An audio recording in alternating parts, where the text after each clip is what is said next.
Hi everyone, I'm Rockin' Robin from CookingMexicanRecipes.com, and today I'm going to be making a recipe that I am betting that you've never heard of before. Now sometimes we call it the Mexican flag recipe. Have you ever heard of that? Well, if you haven't, I'm going to show you today how we're going to do it, and I'm going to go over the ingredients with you in just a minute.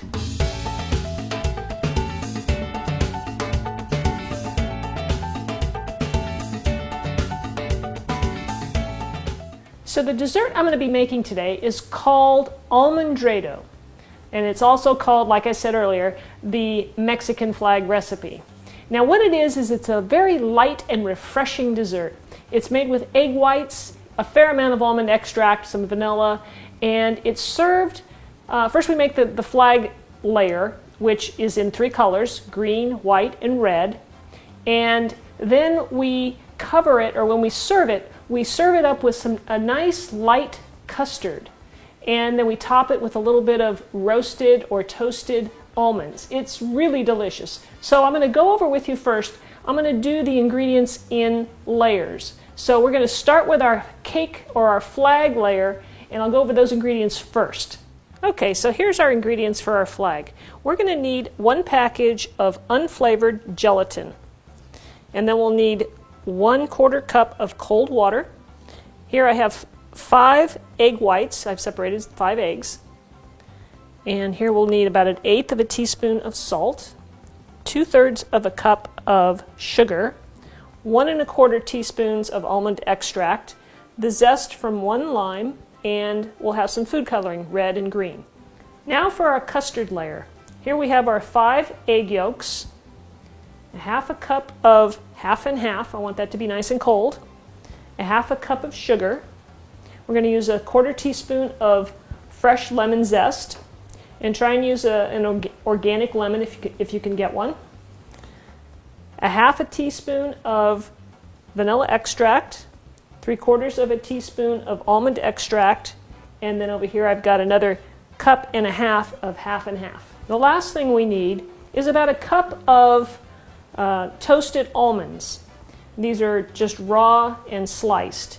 Now what you'd want to do here is you want to take your almonds out of the package and spread them out on a cookie sheet in a very thin layer, so just a single layer, and then you can place it in the oven at 350 degrees, and you'll toast them in there for anywhere from 5 to 6 all the way up to 10 minutes, just depending on how hot your oven is.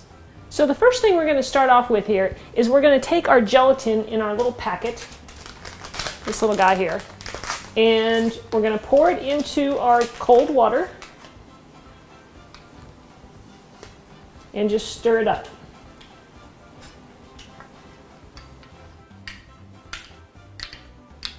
So next what we're going to do is we're going to take the gelatin mixture and we're going to pour it into a double boiler and stir it up until it dissolves. Now I'm not sure if you can see in there very well, but it is dissolving nicely. This just takes a minute. And then we're just going to take this off and let it cool. Okay, so I'm going to turn off the heat and just set it aside. Okay, so now we're ready to start mixing our egg whites. So I've got a nice big bowl here, and I'm pouring in my egg whites. So now what I want to do is start mixing the egg whites. This is going to be a little noisy, but I'm going to go ahead and mix the egg whites, and I'm going to add the sugar about 1 tablespoon at a time until it's all nice and incorporated and the egg whites get stiff.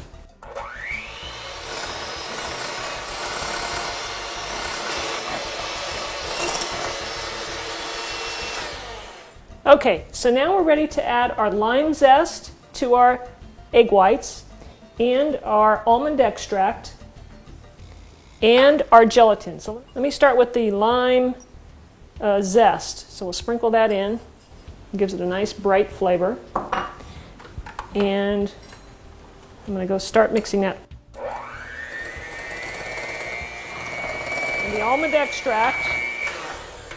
And we're also going to add our gelatin mixture, which has been cooled. So I stuck my finger into it. It's definitely cool, so I'm going to pour that in. And the gelatin is going to help thicken this up. All right, so we'll mix that up. Now we're going to separate our white mixture into 3 bowls. I'm just going to try and put, let me use this bowl and this bowl here. We're going to go ahead and I'm going to take out and try and divide this up into 3 bowls evenly. Because remember, we're going to have 3 layers. We're going to have a white layer, which we won't add any food coloring to. We'll have a green one, and we'll have a red one. It'll really turn out to be pink because the red and the white makes pink. So then just decide which one you want pink, and we'll put a few drops in there. So I'm going to go ahead, add a couple of drops, and you can just vary this however you want. Okay, so I'm just going to stir this in, and I'm not sure, let's see, probably 2 or 3 drops will do it. I kind of like it looking kind of pastel-y, in color. I like the pastel color, so this is pretty good here. Now you just want to stir it up until, you get it all mixed in, obviously. And you get one uniform color. And you can make it darker if you want, so just add more food coloring. All right, that's a nice soft pink color. Okay, then just get yourself another spoon for the green because you don't want to mix colors. I will put in about 3 or 4 drops into this. Now, if you don't want to use food coloring at all because you don't like the idea of using food coloring, you could make this completely, just leave it all white if you like. It's not going to change the flavor at all. This is all just for looks. Now we're ready to start layering our layers of our flag. So I'm going to start with the green, and I'm just going to place it right in the bottom of this is like an 8x8. Spatula works pretty good here, so I'll just get it all out of the bowl and put it in our dish. And just spread it to make a nice even layer. Now you can use a spatula or you can use just a metal spoon to do this. Whatever works for you. Just the idea is, like I said, just get it nice and level with your layer. And I can feel it's already starting to firm up, so we got to work kind of fairly quickly here because we don't want it to set up and then we can't spread it. Okay, so I'm going to clean off my spatula because I like using the spatula, and I'm going to go with my next layer. So our next layer is going to be white because the Mexican flag is green, white, and red. Now this time I'm not going to just plop the whole thing right in the middle because I think that's going to make it more difficult to spread. So I'm going to place sections of it down and then spread it where it's at. You see how I'm doing that? Because it is getting more difficult to spread, but it's still definitely spreadable. And you can see the little specks of the lime zest in here, which is really nice because it gives it a nice little bright flavor. So just keep working it until you get there. Okay, so now I'm ready to do the last layer. Here you can see it's starting to get a little thick, so when I spread this out, I'm just going to put a section of it right in the middle and start spreading from there. Okay? And this is how we achieve our 3 layers, by just spreading them and, putting them in, coloring them and just putting in different layers. Now, once I get this completely smoothed out, then we're just going to cover it. I'm going to cover this with some plastic wrap and place it in the refrigerator until it's nice and chilled and it'll firm up nicely, and we'll be working on our custard filling. So now it's time to start our custard part of the recipe. So you're going to need a double boiler. And when you fill up your double boiler with water in the bottom pan, make sure that the water does not touch the upper pan. Okay, so we want to just have steam to scald some milk. All right, let's get started. So the first thing we'll do is we'll turn our heat on to medium-high on our double boiler. Get that started. And now we're going to combine our egg yolks into a large bowl, or a larger bowl that we can actually mix our ingredients in. So here we're going to add our sugar, and just add a little bit at a time and then just whisk it in, get that mixed in. And we have this is a combination of our vanilla and our almond extract and our half and half. I'm just going to stir this up for just a minute until everything gets combined and the sugar gets dissolved in. Now we're ready to scald our 1.5 cups of half and half. So you're going to pour that into your double boiler. Now when you use a double boiler, you don't have to stir this as much as if you would have to if you were cooking this over direct heat. Okay, so we're just going to wait until we see, you know, typically to scald milk you want to get the temperature up to about 180 degrees, but you can use a thermometer for that, or you can just wait until you see, you know, it starts to like steam and you'll see bubbles around the edges. Now these bubbles here that I can see are not what I'm talking about. So we'll just stir it, you know, every minute or two. Okay, I went and pulled out my candy thermometer for this occasion, and you can see that the bubbles are starting around the sides here of the half and half. Can you see that? And my temperature is 175, so we're just about there. I'm going to let it go just a little, 5 more degrees, and I think we're there. You can see the bubbles around the edges. Okay, now what we're going to do is leave the heat on there. I'm going to stir up my egg mixture once again, and I'm going to slowly add it to this mixture, stirring constantly. Okay, nice and slow here.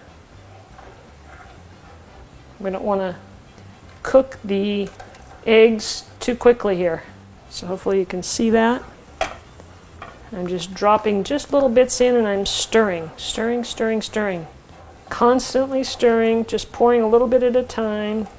It's a nice, beautiful yellow color. I don't know if you can see that real well on the camera, on the film, but and we're going to continue to cook this until the back of a metal spoon comes, you know, is coated. It stays coated, so I don't want to do it yet because I know it's not quite ready, but that's what we're going to be looking for.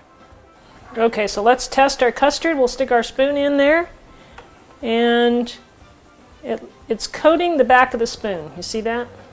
It's a nice coat. It's not just, you know, falling off the spoon there. So now what we want to do, I'm going to cook this just a little bit longer. Now I'm going to pour in the lemon zest that I have and just spread that around. And now I'm going to pour the whole mixture. Make sure that gets mixed in there. I'm going to pour this whole mixture into my measuring cup. And I'm going to place this in a bowl of ice to cool it down quick before I can put it in the refrigerator. Okay, so now I've got myself a nice big bowl of ice here, and I'm just going to set the custard right in it. I added some water to it so that would help get it really cold, and I'm doing this to chill it down quickly so that I can get it in the refrigerator sooner. You don't want to put a hot dish, you know, a hot dish of liquid like this in your refrigerator because it's just not a good idea. So this will help cool it off really quick, and then I can get it in there. So ideally what you want to do is make sure that the custard and the cake part, I call it the cake part, but it's the flag part of this recipe, nice and chilled in the refrigerator 3 or 4 hours before you serve it. So this would be a great recipe to make up ahead of time. All right, so I'm going to go ahead and cut this up and serve it out. Once we've got our flag down, and you can see here, you can kind of see the layers. It was hard getting that first piece out. And then you just take your custard and you just pour a little bit over the top so that it comes down the sides just like that. And the custard really is like the good sauce on anything. So I like to have, you know, a fair amount of that on there. And then you top it with your toasted almonds. And make sure that you toast those almonds in the oven because they just make it taste amazing. So you just want to sprinkle some on the top just like that. All right, now I'm ready to taste this. I really, really enjoy this recipe. And get a little bit of everything in here. Make sure you get the sauce. That is so good. It is a very light and refreshing dessert. It'd be great after a heavy meal or any meal. It's really delicious. This would be a great Cinco de Mayo recipe, don't you think? With the flag and everything, I think that'd be perfect. Oh man, the toasted almonds give it such a nice little crunch, a nice texture variation there. Really, really good. I hope you guys will try this. You are going to love it. I really love this recipe. So I hope you'll give it a try. And if you want any more recipes, Mexican in particular, head on over to cookingmexicanrecipes.com. There I have a bunch of Mexican recipes that you can make at home. And be sure and subscribe to my channel by clicking that link up there or down there, wherever it's at. And leave me a comment. I'd love to hear from you. All right, thanks for watching, and we'll see you in the next video. Bye-bye. Hi everyone, I'm Rockin' Robin from cookingmexicanrecipes.com. It's almost Valentine's Day, and I wanted to share with you how to make your own chocolate-covered strawberries. And I'm even going to show you how to drizzle the white chocolate over the top to give it a more professional look. Now, not only is this recipe easy, anybody can do it. It's really quick to put together, and it will save you some money because you're doing it yourself.